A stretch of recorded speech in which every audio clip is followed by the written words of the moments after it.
गुज़िश्ता रोज़ कराची में होने वाली शदीद बारिश और अर्बन फ्लडिंग ने शहर भर की सूरत हाल को मफलूज कर दिया। अहम सड़कें तालाब का मंजर पेश करने लगीं, गली मोहल्लों में पानी जमा हो गया, सीवरेज का निज़ाम मुतासिर हुआ और ट्रैफिक की रवानी बुरी तरह मुतासिर हुई। मंगूपीर टाउन के अवाम भी इस गैर मामूली सूरत हाल से दो चार हुए। ताहम इस मौके पर चेयरमैन मंगूपीर टाउन हाजी नवाज अली बरूही अवाम को तनहा न छोड़ा और दिन से रात गए तक फील्ड में मौजूद रहकर अमली खिदमत का सबूत दिया। चेयरमैन हाजी नवाज अली बरूही ने मुख्तलिफ यूसीज का दौरा किया, मुतासरा गलियों और मोहल्लों में अवामी मसाइल को बराह रास्त सुना और मौके पर ही अफसरान को हिदायत दी।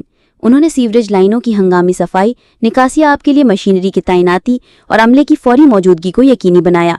शहरियों ने चेयरमैन की मौजूदगी पर खुशी का इजहार किया और कहा कि हमने पहली बार अपने नुमाइंदे को रात को हमारे दरमियान पाया।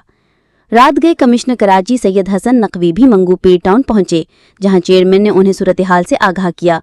इस मौके पर कमिश्नर कराची ने कहा, आपका अवाम के दरमियान मौजूद रहना एक बड़ी मिसाल है। आप बेहतरीन काम कर रहे हैं और ये साबित कर रहे हैं कि असल खिदमत वही है जो मुश्किल वक्त में अवाम के साथ खड़े होकर की जाए। Deputy commissioner west Zulfiqar Ali Memon भी चेयरमैन के हमरा थे।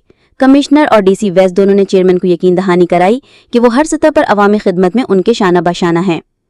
चेयरमैन हाजी नवाज अली बरूही ने इस मौके पर कहा, ये मेरा फ़र्ज़ है कि मैं अपने अवाम के दरमियान मौजूद रहूं। उनके मसाइल ही मेरे मसाइल हैं। जब तक अवाम को मुकम्मल रिलीफ नहीं मिल जाता, मैं चैन से नहीं बैठूंगा। अवामी खिदमत ही मेरा मकसद है और मैं दिन रात इसी जज्बे के साथ काम जारी रखूंगा।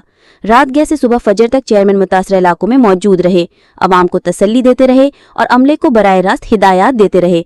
कई मकामात पर शहरियों ने भी चेयरमैन के साथ खड़े होकर निकासी आब के कामों में हिस्सा लिया।